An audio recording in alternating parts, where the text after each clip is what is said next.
ఓం శాంతి 24/1/2026 మధురమైన పిల్లలు, తండ్రి మీకు ఏ చదువునైతే చదివిస్తున్నారో దానిని బుద్ధిలో ఉంచుకుని అందరినీ చదివించాలి.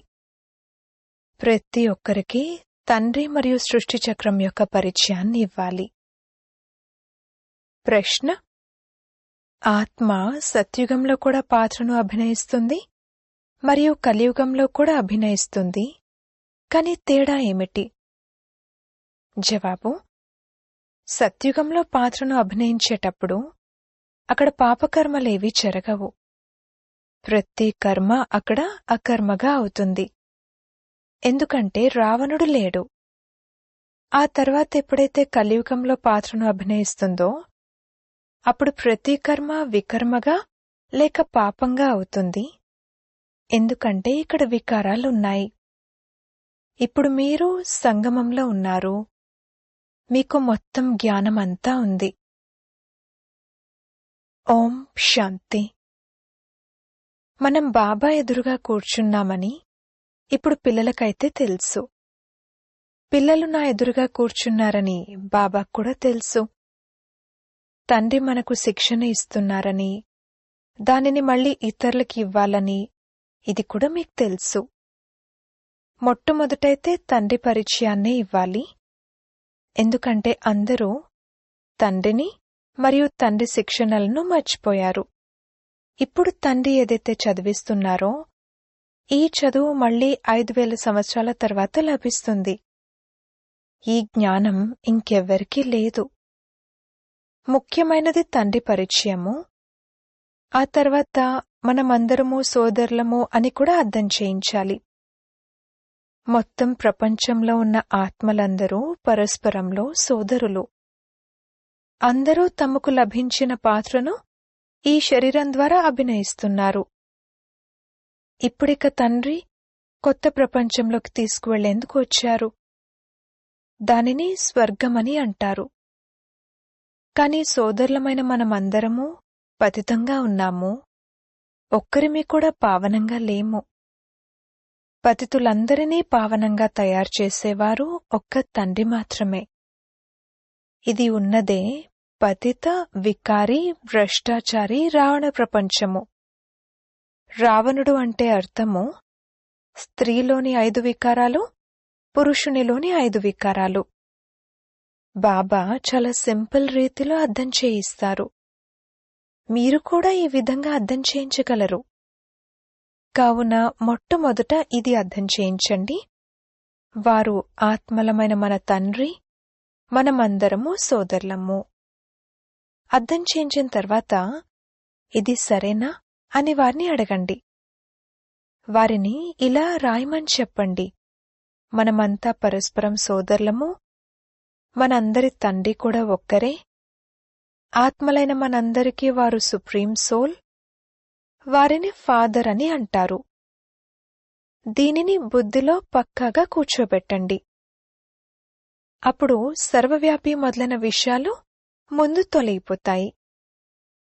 మొదట భగవంతుడి గురించి చదువుకోవాలి. ఇంతకు ముందు సర్వవ్యాపి అని అనేవాణ్ణి, ఇప్పుడు సర్వవ్యాపి కాదని భావిస్తున్నాను అని మంచి రీతిలో కూర్చుని రాయమని వారికి చెప్పండి. మనమందరము సోదరులము. ఆత్మలందరూ గాడ్ ఫాదర్, పరంపిత అని అంటారు. మొదటైతే ఈ నిశ్చయాన్ని కూర్చోబెట్టాలి: మనం ఆత్మలము, పరమాత్మ కాదు. మనలో పరమాత్మ వ్యాపించి లేరు, అందరిలోనూ ఆత్మ వ్యాపించి ఉంది. ఆత్మ శరీరం ఆధారంతో పాత్రను అభినయిస్తుంది. ఇది పక్కా చేయించండి. అచ్చా. తర్వాత ఆ తండ్రి సృష్టి ఆది మధ్యాంతాల జ్ఞానాన్ని కూడా వినిపిస్తారు. ఈ సృష్టి చక్రం యొక్క వయస్సు ఎంత అనేది ఇతరులెవరికీ తెలీదు. తండ్రే టీచర్ రూపంలో కూర్చుని అర్థం చేయిస్తారు.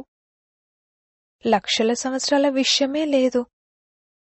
ఈ చక్రము అనాదిగా యాక్యురేట్గా తయారు చేయబడినది. దీనిని తెలుసుకోవాల్సి ఉంటుంది.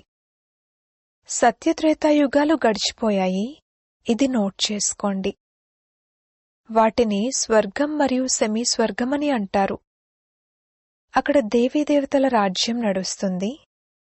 వారికి 16 కళలు, వీరికి 14 కళలు ఉంటాయి. మెల్లమెల్లగా కళలు తగ్గిపోతూ ఉంటాయి. ప్రపంచమైతే తప్పకుండా పాతదిగా అవుతుంది కదా. సత్యుగం యొక్క ప్రభావం చాలా ఎక్కువగా ఉంటుంది. దాని పేరే స్వర్గం, హెవెన్, కొత్త ప్రపంచం. దానినే మహిమ చేయాలి. కొత్త ప్రపంచంలో ఒక్క ఆది సనాతన దేవీదేవత ధర్మమే ఉంటుంది. మొదట తండ్రి పరిచయాన్ని, ఆ తర్వాత చక్రం యొక్క పరిచయాన్ని ఇవ్వడం జరుగుతుంది. నిశ్చయం ఏర్పర్చేందుకు చిత్రాలు కూడా మీ వద్ద ఉన్నాయి. ఈ సృష్టి చక్రం తిరుగుతూ ఉంటుంది. సత్యుగంలో లక్ష్మీనారాయణల రాజ్యం ఉండేది. త్రేతాలో సీతారాముల రాజ్యం ఉండేది. ఇది అర్ధకల్పము. 2 యుగాలు గడిచిపోతాయి. ఆ తర్వాత ద్వాపర కలియుగాలు వస్తాయి. ద్వాపరంలో రావణ రాజ్యం ఉంటుంది. దేవతలు వామ మార్గంలోకి వెళ్లిపోతారు కావున వికారాల సిస్టమ్ తయారవుతుంది. సత్యత్రేతాయుగాలలో అందరూ నిర్వికారులుగా ఉంటారు. ఒక్క ఆది సనాతన దేవీదేవత ధర్మమే ఉంటుంది. చిత్రాలను కూడా చూపించాలి. నోటి ద్వారా కూడా అర్థం చేయించాలి. తండ్రి మనకు టీచర్గా అయి ఈ విధంగా చదివిస్తున్నారు. తండ్రి తమ పరిచయాన్ని స్వయమే వచ్చి ఇస్తారు. తండ్రి స్వయంగా అంటారు, నేను పతితులని పావనంగా చేయడానికొస్తాను కావున నాకు శరీరం తప్పకుండా కావాలి. లేకపోతే నేను ఎలా మాట్లాడగలను? నేను చైతన్యుడిని, సత్యమును మరియు అమరుడిని. ఆత్మ సతో రజో తమోలలోకి వస్తుంది. ఆత్మే పావనంగా మరియు పతితంగా అవుతుంది. అందుకే పతితాత్మ పావనాత్మ అని అంటారు. ఆత్మలోనే అన్ని సంస్కారాలు ఉన్నాయి. గతం యొక్క కర్మ వికర్మల సంస్కారాలను ఆత్మ తీసుకొస్తుంది. సత్యుగంలో వికర్మలు జరగవు. కర్మలు చేస్తారు, పాత్రను అభినయిస్తారు, కాని ఆ కర్మలు అకర్మలుగా అవుతాయి. గీతలో కూడా ఈ పదాలున్నాయి. ఇప్పుడు మీరు ప్రాక్టికల్గా అర్థం చేసుకుంటున్నారు. పాత ప్రపంచాన్ని మార్చడానికి, కొత్త ప్రపంచాన్ని తయారు చేయడానికి బాబా వచ్చి ఉన్నారని మీకు తెలుసు. ఎక్కడైతే కర్మలు అకర్మలుగా అవుతాయో దానినే సత్యుగమని అంటారు. మరియు ఎక్కడైతే అన్ని కర్మలు వికర్మలుగా అవుతాయో దానిని కలియుగమని అంటారు. మీరిప్పుడు సంగమంలో ఉన్నారు. బాబా ఇరువైపులా ఉన్న విషయాలను అర్థం చేయిస్తున్నారు. సత్యత్రేతాయుగాలు పవిత్ర ప్రపంచము. అక్కడ ఏ పాపమూ జరగదు. ఎప్పుడైతే రావణ రాజ్యం ప్రారంభమవుతుందో అప్పుడే పాపాలు జరుగుతాయి. అక్కడ వికారాల పేరుండదు. రామరాజ్యం మరియు రావణ రాజ్యం యొక్క చిత్రాలైతే ఎదురుగా ఉన్నాయి. తండ్రి అర్థం చేయిస్తున్నారు, ఇది చదువు. ఇది బాబాకు తప్ప మరెవరికీ తెలీదు. ఈ చదువైతే మీ బుద్ధిలో ఉండాలి. తండ్రి కూడా గుర్తుకొస్తారు. చక్రం కూడా బుద్ధిలోకి వచ్చేస్తుంది. క్షణంలో అంతా గుర్తుకొచ్చేస్తుంది. వర్ణన చేయడానికి సమయం పడుతుంది. వృక్షం ఇలా ఉంటుంది. దీనికి 3 ఫౌంటైన్లు అనగా శాఖలున్నాయి. బీజం మరియు వృక్షం క్షణంలో గుర్తుకొచ్చేస్తాయి. ఈ బీజం ఫలానా వృక్షంది అని, ఈ విధంగా దీని నుండి ఫలాలు వెలువడతాయని గుర్తుకొచ్చేస్తుంది. ఈ అనంతమైన మనుష్య సృష్టి రూపీ వృక్షం ఎలా ఉంటుంది అని దీని రహస్యాన్ని మీరు అర్థం చేయిస్తారు. అర్ధకల్పం రాజ్యం ఎలా నడుస్తుంది, ఆ తర్వాత రావణ రాజ్యం మొదలైనప్పుడు సత్యత్రేతాయుగవాసులే ద్వాపరయుగవాసులుగా అవుతారని పిల్లలకు మొత్తమంతా అర్థం చేయించారు. వృక్షం వృద్ధి చెందుతూ ఉంటుంది. అర్ధకల్పం తర్వాత రావణరాజ్యం మొదలవుతుంది. వికారులుగా అయిపోతారు. తండ్రి ద్వారా ఏ వారసత్వమైతే లభించిందో అది అర్ధకల్పం కొనసాగింది. జ్ఞానాన్ని వినిపించి వారసత్వాన్ని ఇచ్చారు. ఆ ప్రారబ్ధాన్ని అనుభవించారు. అనగా సత్యత్రేతాయుగాలలో సుఖాన్ని పొందారు. దానిని సుఖధామమని, సత్యుగమని అనడం జరుగుతుంది. అక్కడ దుఃఖం ఉండనే ఉండదు. ఎంత సింపుల్గా అర్థం చేయిస్తారు. ఒకరికి అర్థం చేయిస్తున్నా లేక అనేకులకు అర్థం చేయిస్తున్నా వారు అర్థం చేసుకుంటున్నారా, అవును అవును అని అంటున్నారా అని అటెన్షన్ పెట్టాలి. మీరు వారికి ఇలా చెప్పండి. మీరు నోట్ చేసుకుంటూ ఉండండి. ఏదైనా సందేహం కలిగితే అడగండి. ఏ విషయమైతే ఎవ్వరికీ తెలీదో దాన్ని మేము అర్థం చేయిస్తున్నాము.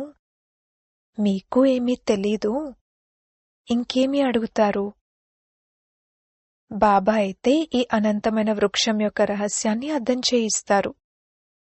ఈ జ్ఞానాన్ని ఇప్పుడు మీరు అర్థం చేసుకుంటారు.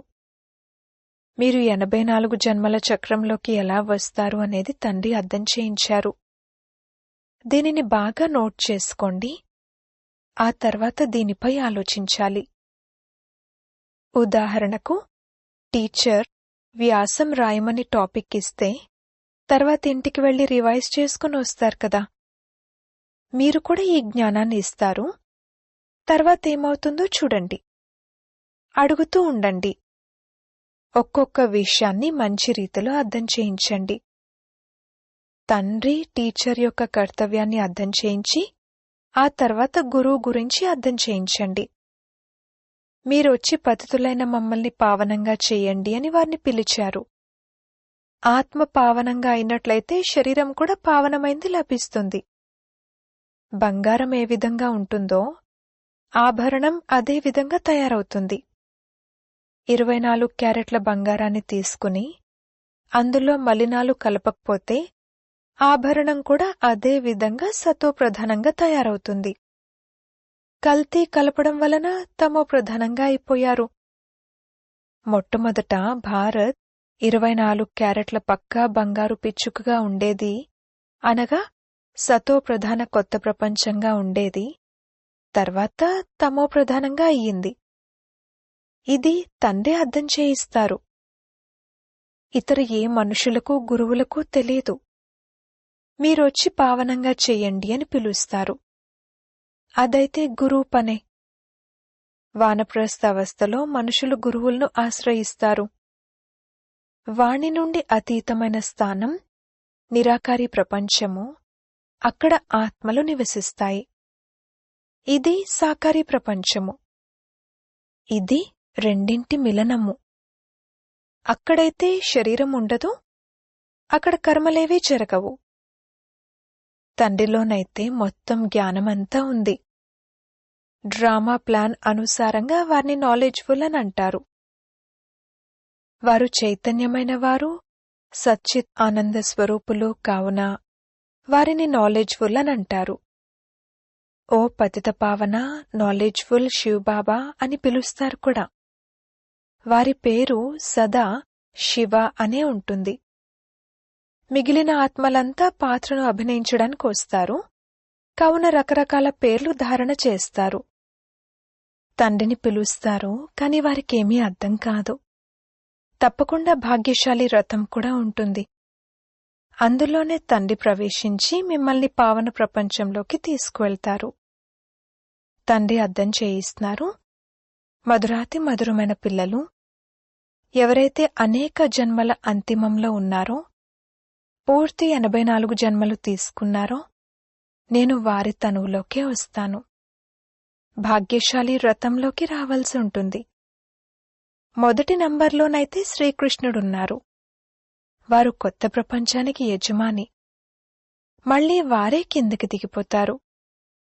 బంగారు యుగం నుండి వెండి, రాగి, ఇనుప యుగాలలోకి వస్తారు. ఇప్పుడు మళ్లీ మీరు ఇనుము నుండి బంగారంగా అవుతున్నారు. తండ్రి అంటారు, కేవలం మీ తండ్రినైన నన్ను స్మృతి చేయండి. ఎవరిలోనైతే నేను ప్రవేశించానో ఆ ఆత్మలోనైతే కొద్దిగా కూడా జ్ఞానం ఉండేది కాదు.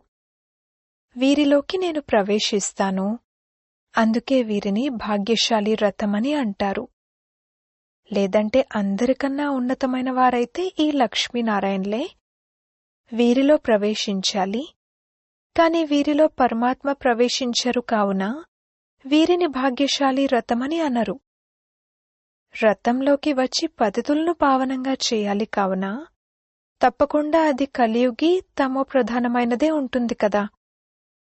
వారు స్వయంగా చెప్తున్నారు, నేను అనేక జన్మల అంతిమంలో వస్తాను. గీతలో కూడా యాక్యురేట్ పదాలున్నాయి. గీతనే సర్వశాస్త్రమయి శిరోమణి అని అంటారు. ఈ సంగమయుగంలోనే తండ్రి వచ్చి బ్రాహ్మణ కులాన్ని మరియు దేవతా కులాన్ని స్థాపన చేస్తారు. అనేక జన్మల అంతిమంలో అనగా సంగమయుగంలోనే తండ్రి వస్తారు. తండ్రి అంటారు, నేను బీజరూపుడను. శ్రీకృష్ణుడు సత్యుగ నివాసి. వారిని వేరే చోటైతే ఎవ్వరూ చూడలేరు. పునర్జన్మలు తీసుకునేటప్పుడు నామరూప దేశకాలన్నీ మారిపోతాయి. ముఖ కవళికలే మారిపోతాయి. మొదట చిన్న బిడ్డగా సుందరంగా ఉంటారు. పెద్దవారైన తర్వాత వారు శరీరాన్ని వదిలి మరొక చిన్న శరీరాన్ని తీసుకుంటారు. ఈ తయారు చేయబడిన ఆట డ్రామాలో నిశ్చితమై ఉంది. మరో శరీరం తీసుకున్న తర్వాత వారిని శ్రీకృష్ణుడని అనరు. ఆ శరీరానికి పేరు మొదలైనవి వేరే ఉంటాయి. సమయం, ముఖ కవళికలు, తిథి తారీఖులు మొదలైనవన్నీ మారిపోతాయి. ప్రపంచ చరిత్ర భౌగోళికాలు యథావిధిగా రిపీట్ అవుతాయని అంటారు. కావున ఈ డ్రామా రిపీట్ అవుతూ ఉంటుంది. సతో రజో తమోలలోకి రావాల్సిందే. సృష్టి యొక్క నామము, యుగం యొక్క నామము అన్నీ మారిపోతూ ఉంటాయి. ఇప్పుడిది సంగమయుగము. నేను సంగమంలోనే వస్తాను. నేను మీకు మొత్తం ప్రపంచం యొక్క చరిత్ర భౌగోళికం యొక్క సత్యాన్ని తెలియజేస్తాను. ఆది నుండి మొదలుకుని అంతిమం వరకు ఇంకెవ్వరికీ తెలియదు. సత్యుగం ఆయుష్ ఎంత అనేది తెలియని కారణంగా లక్షల సంవత్సరాలని అనేస్తారు. ఇప్పుడు మీ బుద్ధిలో అన్ని విషయాలు ఉన్నాయి. తండ్రి టీచర్ సద్గురు అని, సతోప్రధానంగా అయ్యేందుకు వారు చాలా మంచి యుక్తిని తెలియజేస్తున్నారని మీరు లోపల పక్కా చేసుకోవాలి. దేహసహితంగా దేహపు సర్వధర్మాలను వదిలి స్వయాన్ని ఆత్మగా భావించండి అని గీతలో కూడా ఉంది. తిరిగి తమ ఇంటికి తప్పకుండా వెళ్ళాలి. భగవంతుని వద్దకు వెళ్లేందుకు భక్తి మార్గంలో ఎంత కృషి చేస్తారు. అది ముక్తిధామము. అక్కడ కర్మల నుండి ముక్తులుగా ఉంటారు. మనము నిరాకారి ప్రపంచంలోకి వెళ్లి కూర్చుంటాము. పాత్రధారి ఇంటికి వెళ్తే ఇక పాత్ర నుండి ముక్తులైనట్లే. మేము ముక్తిని పొందాలి అని అందరూ కోరుకుంటారు. మోక్షమైతే ఎవ్వరికీ లభించదు. ఈ డ్రామా అనాది అవినాశి అయినది. రావడం వెళ్లడం యొక్క ఈ పాత్ర మాకు ఇష్టం లేదని ఎవరైనా అన్నా సరే ఇందులో ఏమీ చేయలేరు. ఈ అనాది డ్రామా తయారయ్యుంది. ఒక్కరు కూడా మోక్షాన్ని పొందలేరు. అవన్నీ అనేక రకాల మనుష్య మతాలు. ఇది శ్రేష్టంగా తయారు చేయడానికి శ్రీమతము.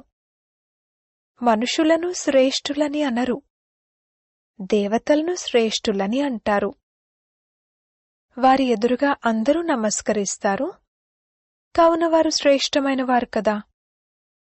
శ్రీకృష్ణుడు దేవత, వారు వైకుంఠానికి రాకుమారుడు. వారిక్కడికెలా వస్తారు? వారు గీతను కూడా వినిపించలేదు. శివుని ఎదురుగా వెళ్లి మాకు ముక్తిని ఇవ్వండి అని కోరుకుంటారు. శివుడు ఎప్పుడూ జీవన్ముక్తిలోకి జీవనబంధనంలోకి రానే రారు. అందుకే వారిని ముక్తినివ్వమని పిలుస్తారు. జీవన్ముక్తి కూడా వారే ఇస్తారు. అచ్చా, మధురాతి మధురమైన సిక్కిలదే పిల్లలకు మాతాపిత బాప్దాదాల ప్రియ స్మృతులు మరియు గుడ్ మార్నింగ్. ఆత్మిక పిల్లలకు ఆత్మిక తండ్రి నమస్తే. ధారణ కొరకు ముఖ్య సారము. మొదటి పాయింట్, మనమంతా ఆత్మరూపంలో సోదరులము. ఈ పాఠాన్ని పక్కా చేసుకోవాలి మరియు చేయించాలి. తమ సంస్కారాలను స్మృతి ద్వారా సంపూర్ణ పావనంగా చేసుకోవాలి. రెండవ పాయింట్, 24 క్యారెట్ల సత్యమైన బంగారంగా సతోప్రధానంగా అయ్యేందుకు కర్మ అకర్మ వికర్మల గుహ్యగతిని బుద్ధిలో ఉంచుకుని ఇప్పుడిక ఎటువంటి వికర్మలను చేయకూడదు. వరదానము: గాబరా పడే డాన్స్ను వదిలి సదా సంతోషపు డాన్స్ చేసే మాస్టర్ నాలెడ్జ్ఫుల్ భవ. ఏ పిల్లలైతే మాస్టర్ నాలెడ్జ్ఫుల్గా ఉంటారో వారెప్పుడూ గాబరా పడే డాన్స్ చేయలేరు. క్షణంలో మెట్టు కిందకు దిగడం, మళ్లీ క్షణంలో పైకెక్కడం, ఇప్పుడిక ఈ పైకి కిందకి అయ్యే సంస్కారాన్ని మార్చుకున్నట్లయితే చాలా వేగంగా ముందుకు వెళ్తారు. కేవలం మీకు లభించిన అథారిటీని, జ్ఞానాన్ని, పరివార సహయోగాన్ని ఉపయోగించుకోండి. బాబా చేతిలో చేయివేసి ముందుకు వెళ్తూ ఉండండి. అప్పుడు సంతోషపు డాన్స్ను చేస్తూ ఉంటారు. గాబరా పడే డాన్స్ జరగదు. కాని ఎప్పుడైతే మాయ చేతిని పట్టుకుంటారో అప్పుడు గాబరా పడే డాన్స్ జరుగుతుంది. స్లోగన్: ఎవరి సంకల్పాలు మరియు కర్మలు మహాన్గా ఉంటాయో వారే మాస్టర్ సర్వశక్తివంతులు. అవ్యక్త ప్రేరణలు. ఈ అవ్యక్తి మాసంలో బంధనముక్తులుగా ఉంటూ జీవన్ముక్త స్థితిని అనుభవం చేయండి. మాస్టర్ త్రికాలదర్శులుగా అయ్యి ప్రతి కర్మను, ప్రతి సంకల్పాన్ని చేయండి మరియు మాటలు మాట్లాడండి. అప్పుడు ఏ కర్మ కూడా వ్యర్థమైనదిగా లేక అనర్థమైనదిగా అవ్వదు. త్రికాలదర్శి అనగా సాక్షి తనపు స్థితిలో స్థితులై ఈ కర్మేంద్రియాల ద్వారా కర్మలు చేసినట్లయితే కర్మకు వశీభూతులవ్వరు. సదా కర్మ మరియు కర్మబంధనం నుండి ముక్తులై తమ ఉన్నతమైన స్థితిని ప్రాప్తి చేసుకుంటారు. ఓం శాంతి.